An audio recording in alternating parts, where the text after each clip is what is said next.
Ito yung mga simpleng sangkap na ating gagamitin sa pagluluto ng gising-gising. Ito nga ang ating sigarilyas sa aking hiniwa ng maliliit. Pero kung gusto niyo pang hiwain ng mas maliliit siya, nasa sa inyo yon. At ito ang ikalawang gata. Siyempre, meron din tayong kakang gata, di ba? At meron tayo ditong kaunting giniling. Ayan. At ang ating siling panigang, luya, sibuyas, at bawang. Yan lang ang ating mga sangkap.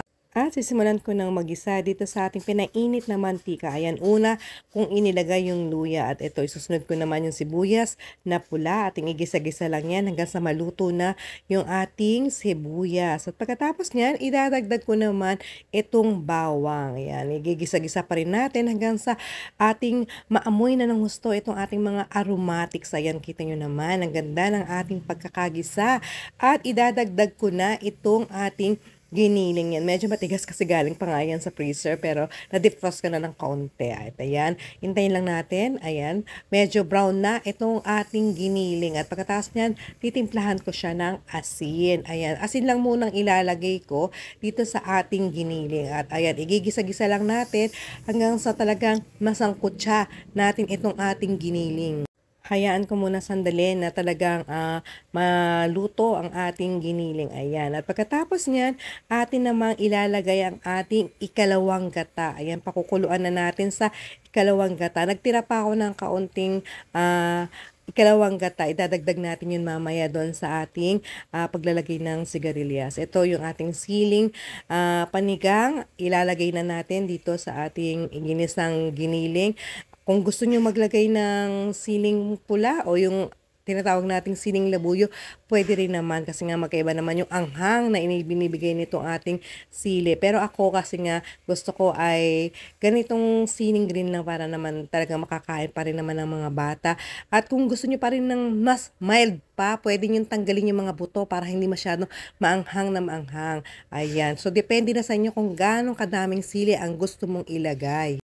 Ayan, nagsisimula na siyang magmantika kaya dapat talaga yung ating giniling ay hindi masyadong matabang-mataba kasi nga yung ating gata ay magmamantika pa para hindi naman masyadong magmantika ang ating niluluto. Ayan, idinagdag ko na itong ating sigarilyas at haluin lang muna natin para nga yung mga sangkap na ating inilagay kanina ay humalo na dito ang ating giniling. Ayan, 'di ba? Halu-haluin lang muna natin bago tayo maglagay ng kakang gata. Ayan, para talagang natin, mabalanse natin. At ito nga, idadagdag ko na itong kakang gata. Ayan. At yung ating ikalawang gata kanina na natira, idadagdag ko rin dito. Ayan, para naman talagang sapat yung ating sabaw para lumambot itong ating sigarilyas. Ayan, hahaluin ko lang na muna.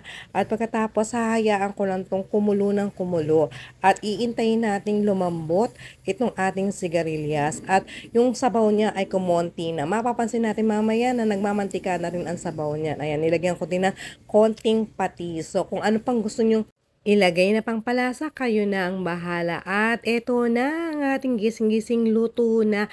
Binawasan ko na to kasi pinagtabi ko ang aking mister para naman makatikim siya. At itong natitira ay lalagyan ko ng bagoong alamang kasi hindi po pwede si mister sa may bagoong kaya pinagbukod ko na muna siya para makatikim din siya. At ngayon, akin namang ihahalo itong ating bagoong alamang dito sa ating nilutong gising-gising. Ayan, yung iba, kapag naglalagay ng bagoong, doon inilalagay habang ginigisa yung giniling. Pero nga dahil bawal sa aking mister ang bagoong, kaya sa dulo na ako nagdagdag ng bagoong, diba? Para-paraan lang naman yan.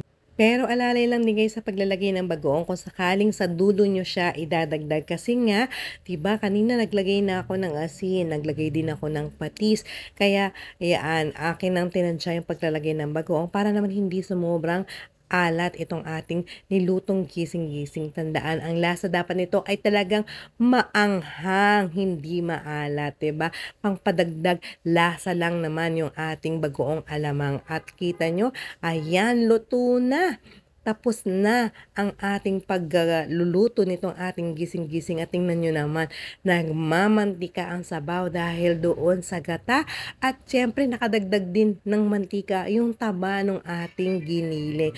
At ayan, naku, Kung naaamoy niyo lang, napakabango nitong ating nilutong gising-gising at tingnan niyo, talagang mapaparami ng kanin kaya kailangan talaga madaming kanin ang nakahanda kasi sa sobrang sarap nito sigurado kung magigising tayo sa sarap nitong ating gising-gising. Thank you for watching and don't forget to follow, like, and share. Bye!